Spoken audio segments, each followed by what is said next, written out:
of educational leadership and equity, an Empower Ed Fellow, an activist, a DC educator, and an instructional leader specializing in literacy. I'm here tonight because school ratings are the reason why I do not know a big piece of my family history. As a direct descendant of enslaved Black people in the United States, I come from a family that has been impacted for generations by the intentional racist design of schooling in this country. Not only is the school report card system a continuation of that design, it uses standardized testing scores to determine what rating a school will get. As we know, standardized tests were made to ensure that the success of people who are not rich, lacked access, and/or are not white was thwarted at every step. It created a system that provided evidence that a school, their students, and their neighborhoods weren't good enough. Evidence that turned our students into numbers that only drastic measures can change. When you think of a good school, what kinds of children do you envision attending that school? What color is their skin? What socioeconomic status do their families hold? What do the teachers look like? What neighborhood do you envision? What do you think of as a measure of a good school?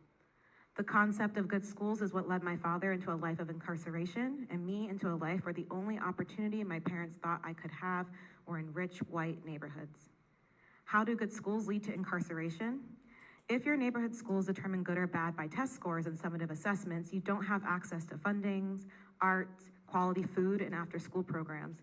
Scarcity and the need to survive become top of mind. If you manage to overcome that life of incarceration, you still are incarcerated mentally, which is why I do not know much about my father's neighborhood, the people he grew up with, and very rarely saw my grandmother. My father was so terrified of repeating a cycle with his children that he abandoned where he came from and pushed white normative standards of speaking, schooling, and ideas of success onto me. I went to good schools with good ratings. School ratings do not tell the full story of a school. A common phrase we hear in education today is to teach the whole child.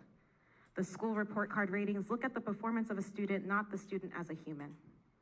It then further dehumanizes what DC names as the most vulnerable students and categorizes them based on a grade. I was also dehumanized. While I may seem like a success story, the idea of good schools led my family into debt, food insecurity, and an emotional unstable environment. The pressure to live above their means, ensure I can attend a free public school, a good school, destroy the infrastructure of my family. These schools did not care about me. These schools did not care about my story. These schools did not care about what person I would become. We can't preach educating the whole child and at the same time gatekeep who has access to what funds. The term good schools should not even exist. Good schools taught me that others were bad. I still walk into a school where I give students standardized tests knowing they're racist, and I urge them to do their best until the systems like school report cards are no longer. That is the only way I can ensure that the school they trust to educate them is a good school.